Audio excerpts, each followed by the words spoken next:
Draga braćo i sestre, radujem se da sam večeras sa vama i da na ovaj način možemo da uživamo u lepoti reči Gospodnje, najpre u blagovesti, u dobroj vesti da je Bog postao čovek da bi spasio čoveka, a zatim da se divimo kaligrafiji i veštoj izradi iluminaciji naših srednjovekovnih bogoslužbenih knjiga.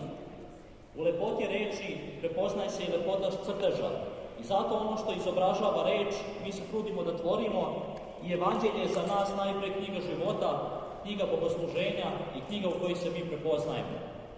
Koristim također ovu blagoslovenu priliku da prenesem blagoslove njegove svetosti i želju da uvek stojimo blizu ovaploćene reči, blizu ovaploćenog evanđelja, a to je Gospod naš Isus Hristos, i da u lepoti ljubavi Gospodnje prepoznamo lice jedni drugih, uvek radosno blagovesteći da je spasenje blizu, da je spasenje među nama.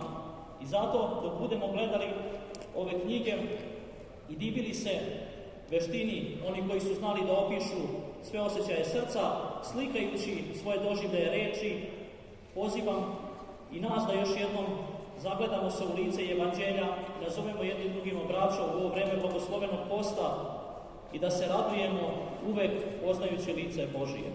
Hvala vam. Amin.